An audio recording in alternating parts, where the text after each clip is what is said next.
What if enlightenment is easier than we have been told?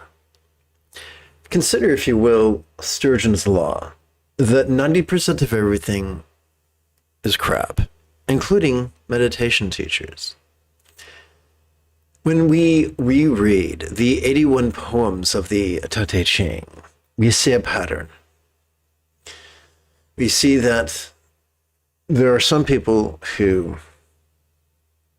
value being rigid, fearful, controlling, elitist, cryptic, competitive, and cruel. And for those who practice ruthless elitism, crushing the dreams of others is a price they happily pay. And so they take a simple path and they make it more difficult and more difficult and more difficult. People get discouraged, and a portion of them come to view their spiritual leaders as superior to them, as supermen, and thus their desire for elitism is fulfilled. But I remember Einstein's quip that any educated idiot can make things more complicated, more difficult, and more violent. And that it takes a lot of courage and a little bit of genius to move in the opposite way. The great luminaries have always told us the path is easier than we have been told.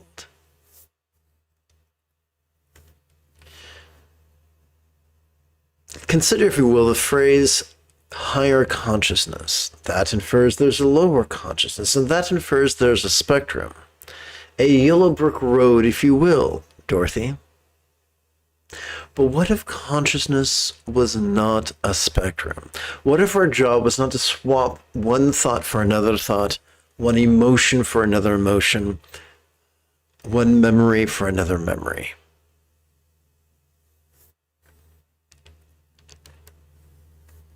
What if the very act of picking, remember when we were kids and we'd watch cartoons and the commercials that invariably popped up around cartoons were things for like PB&Js, and we were told that choosy moms choose Jeff, and then elitist teachers told us that we have to choose what sight, sound, sensations, flavors, scents we perceive. We have to choose which emotions, intentions, thoughts, memories, and imaginings to experience. But what if that was the path? What if that put us on the path and locked us into the path of being rigid, fearful, controlling, elitist, cryptic, competitive, and eventually even cruel?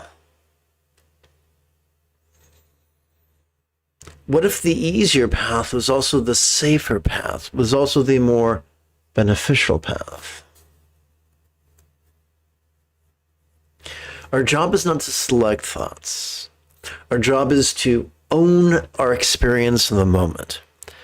Whatever comes up spontaneously, whether it's glorious or whether it's grotesque, whether it's interesting or whether it's boring. We own the experience of the present moment, and our job is not to hold on tight. Our job is not to push it away. Our job is to observe it and release it in the most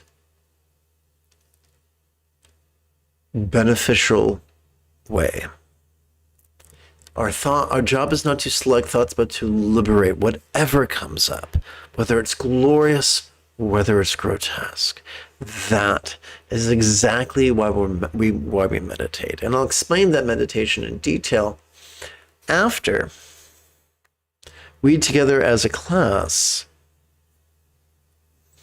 chant this morning's selection of the Song of Enlightenment, which was composed by Yung Jie, translated by Red Pine, adapted and amplified by yours truly. Before we do that, allow me to remind you that if any point during this morning's live stream you have a specific question about Buddhist chanting, Buddhist meditation, Buddhist philosophy, or their application, simply type your question in great detail in the chat window. If you're using a laptop or a desktop, you'll find that chat window on the right. And if you're using a smartphone, you can find the chat window and you're using the smartphone vertically, you can find the chat window down here.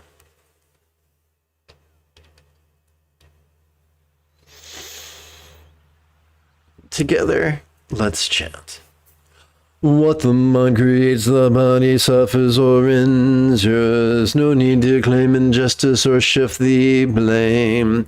If you are hoping to avoid karma's endless fires, do not criticize the Tathagata's true teaching. Stressors abound, circumstantial, physical, interpersonal, and mental. The tyranny of our survival drives compound our sufferings, multiply our sufferings.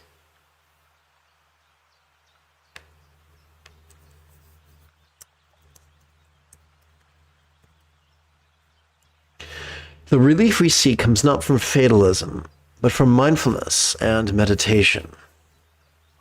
Together, in a forest of nothing but sandalwood trees, where it is lush and remote lions dwell.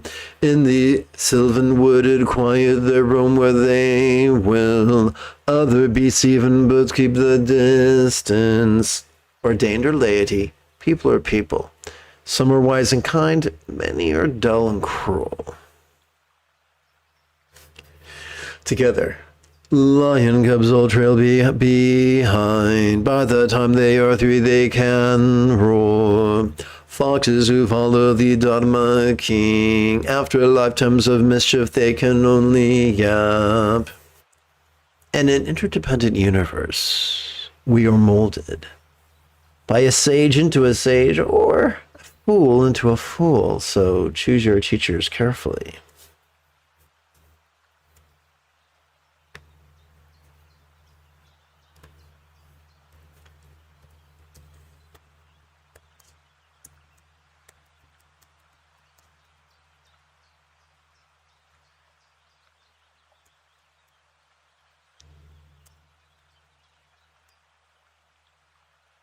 Together, the sudden teaching isn't mentally free. As long as doubt remains, arguments follow.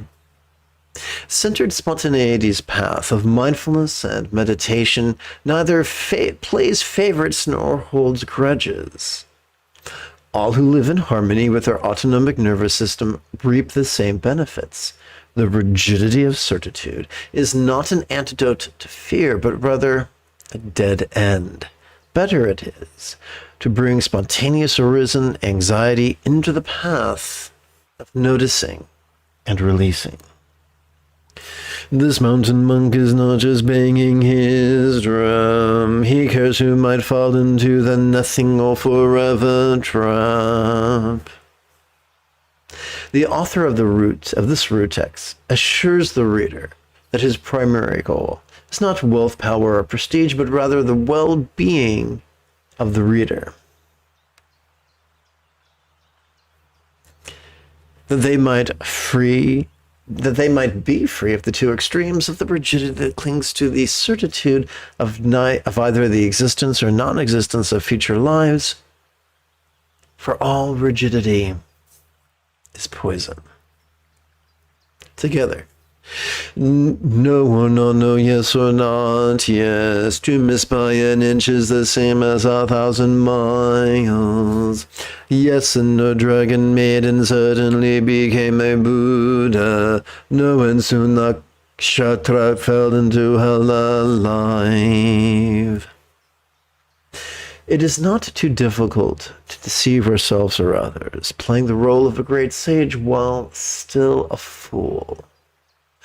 Let us walk and sit in harmony with our faculties, enabling observation and release, that we too could master this path.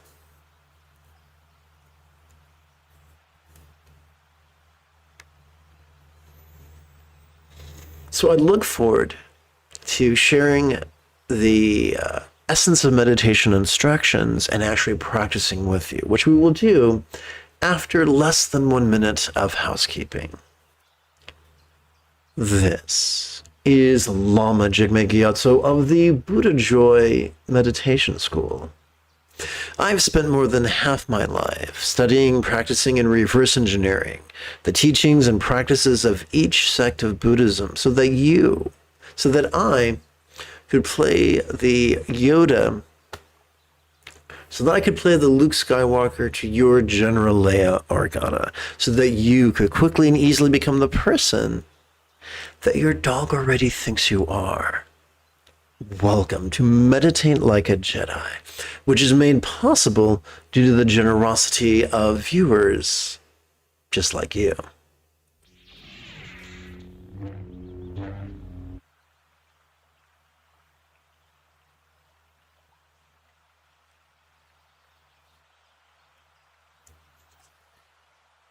Together as a team, let's briefly chant the recitation of empathetic bodhicitta and enthusiastic refuge. We'll begin with the longer bookend chant, which is more literal.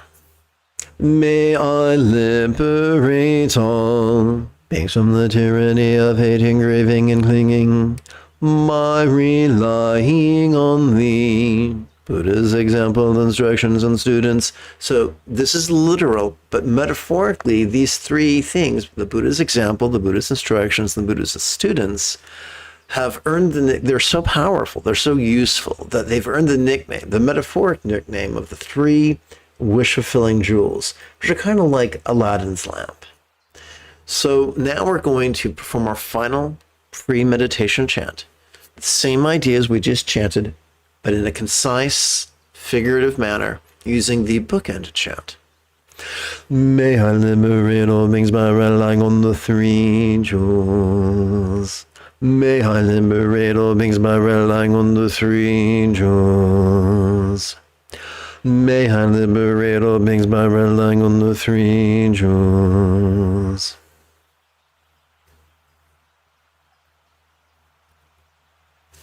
And now let's review the concise meditation instructions. Mindfulness and meditation are known by many names, such as Zen, Proto-Zen, Shan, Dhyana, Mahamudra, Mahasandhi, Hatha Yoga, Dzogchen, and Treksha. And despite the fanciness of these names, the practice is fairly simple. And I think I'd like to add space. Oh, I can't do that. Well, I guess I will. So what I'll do, quick like a bunny, is delete that one. Oopsie, that's hit 36. 1, 2, 3, 4, 5. 1, 2, 3, 4, 5, and insert. Let's go to pictures. Let's go to pictures and neurology, neuroscience, autonomic nervous system, class notes, and okay.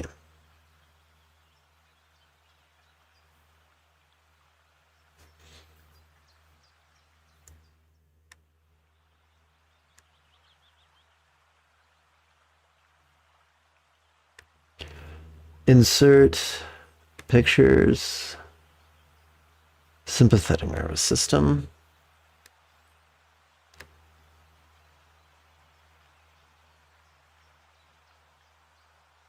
Cowabunga. Okay, here we go.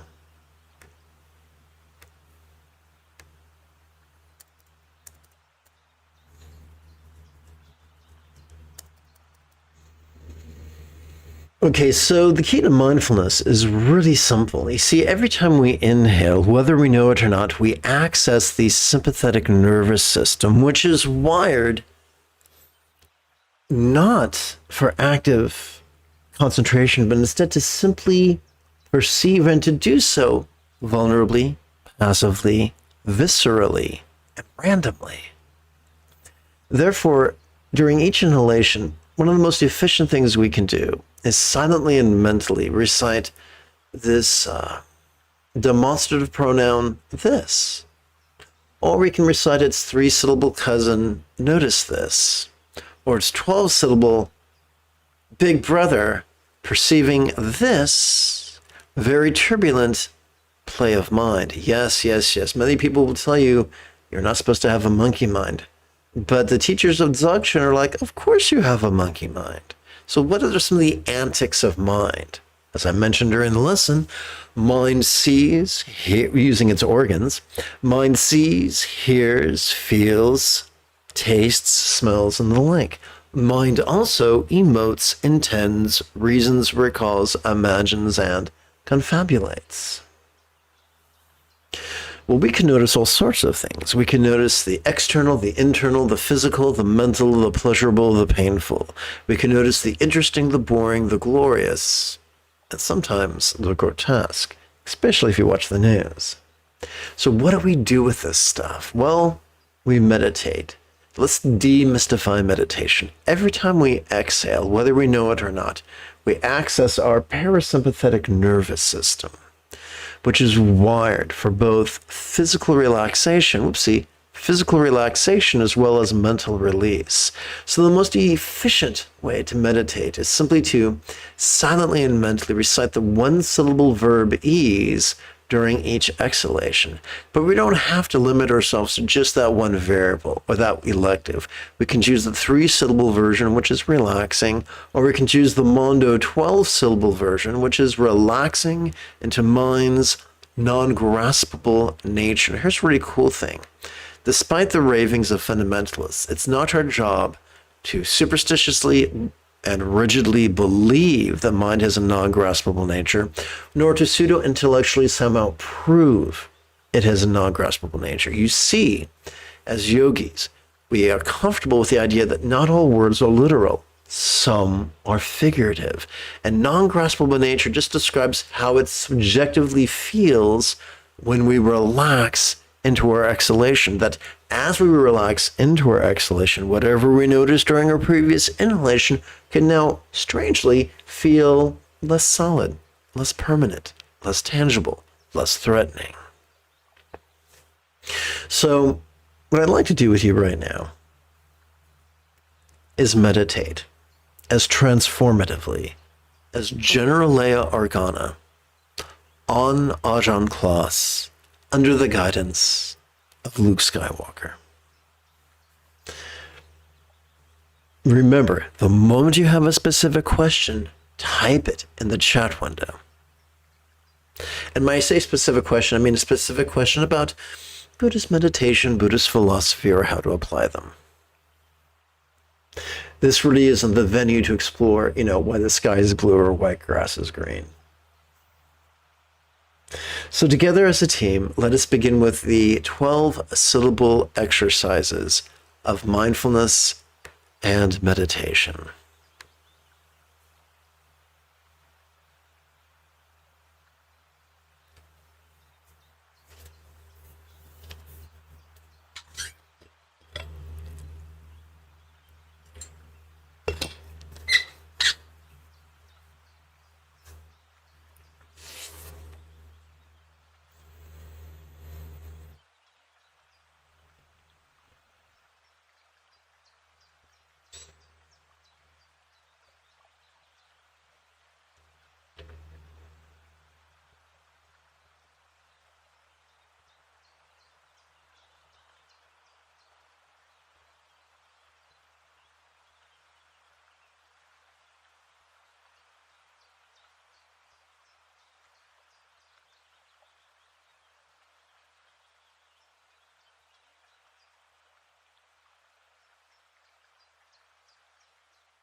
Let's switch gears from a 12-syllable exercise to the easiest of the 3-syllable exercises.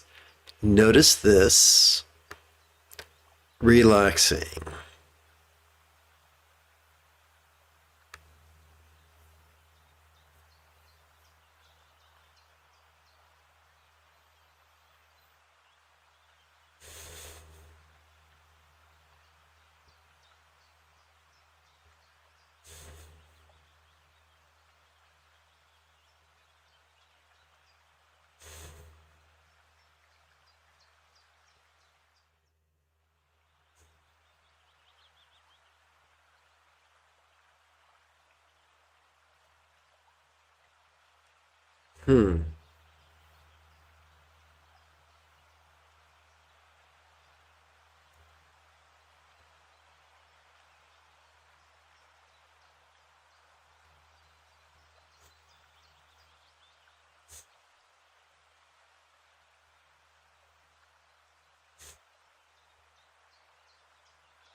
Let's switch gears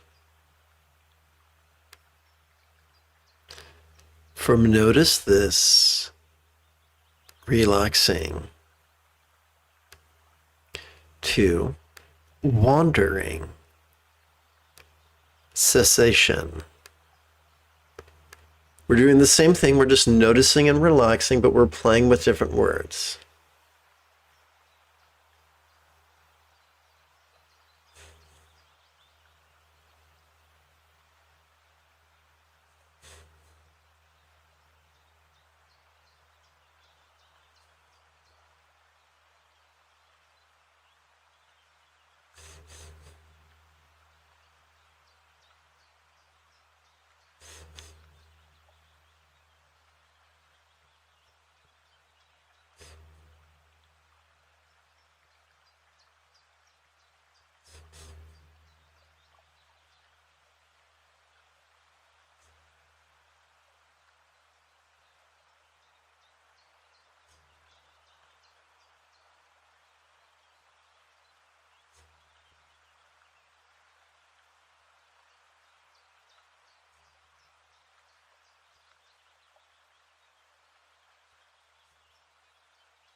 Let's play with the Sanskrit version.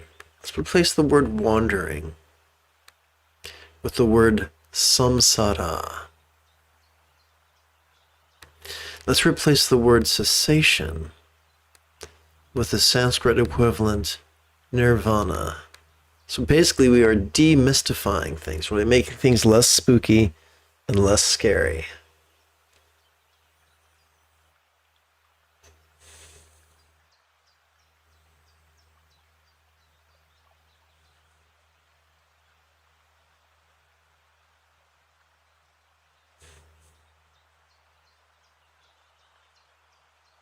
So if someone was rigid and literal minded, they would not be enjoying this exercise. If someone is flexible and laid back, they would find this quite amusing, quite liberating. We are taking religious terms and divorcing them from the rigid mindset. For language has always been flexible.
Let's return to our basic 3-syllable practice of notice this,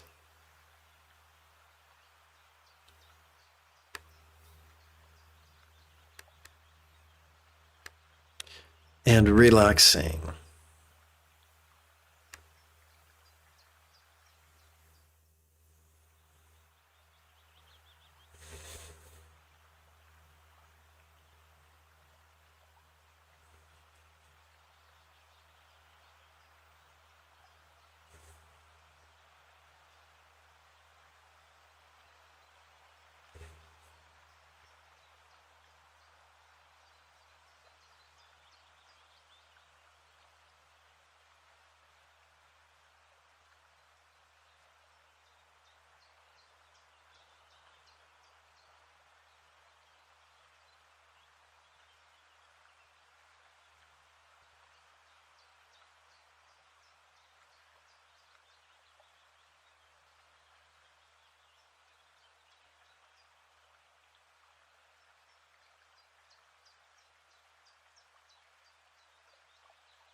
Now let us replace the 3-syllable version with the 1-syllable version.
We are going to play with a final variable, a final elective, if you will.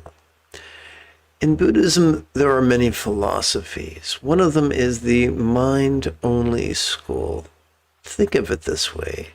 Our mind is in our brain, and our brain has many sensory organs and many organs that support it. With all that interdependence going on, it's no surprise that things might not be exactly as we think they look, or sound, or feel, or taste, or smell. And so we associate perception with our inhalation, mind. And as we exhale, we remember that it's not quite always as solid as it seems. So let's play with no mind right now.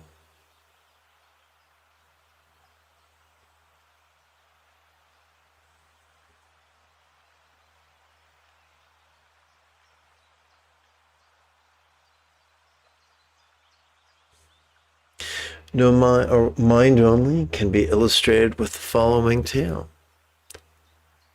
A man dreamt that he was married when he was not, and that he had a child when he did not. And in that nightmare, the child died, and the man woke up crying for the dreamlike death of dreamlike child that he did not really possess. And so the idea is that by recognizing the dreamlike nature of all we perceive, it helps us to let go.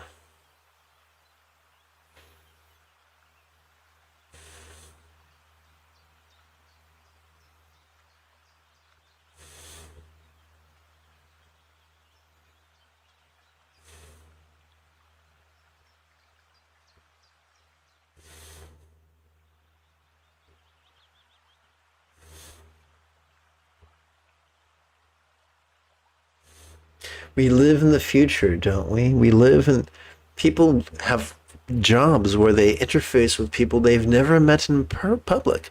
They've only met with over the screens on their computers. And some of those people are very, very wise, and some of them are very, very foolish. Some of them are very, very clever, and some of those are very, very dull. Some are very...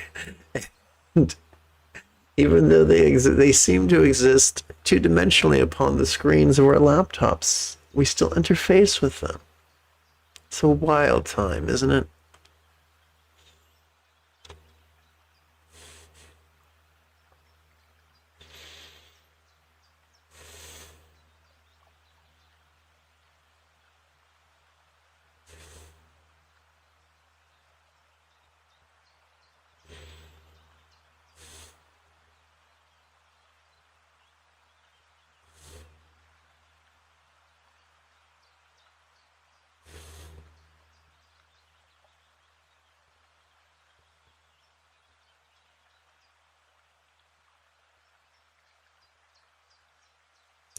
And now let's return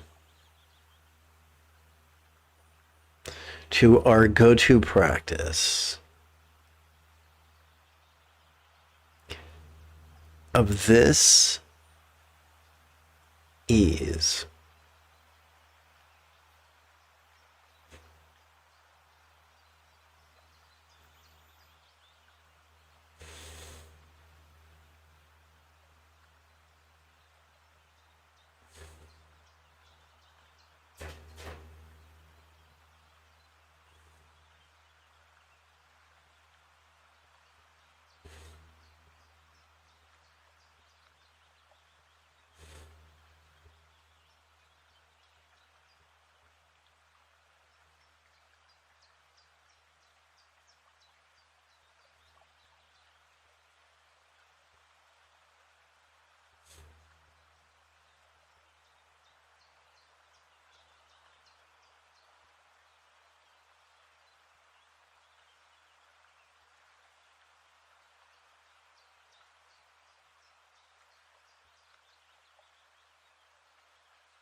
Let us seal this morning's practice with a bit of the old chanting.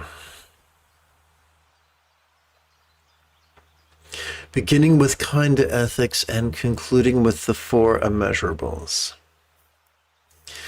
May all beings practice of kind communication, conduct, and calmness, flow spontaneous and uncontrived. May everyone be free from misery, may everyone be happy. May no one be separated from the happiness. May everyone have balance from the tyranny of hating, craving, and clinging, freed. If you feel that I have earned it, you could give this live stream a thumbs up. You could even help support it on Patreon.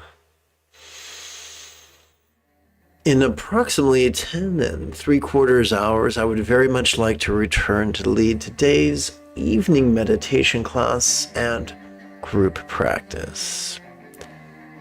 And if you are as geeky as me, this is the way.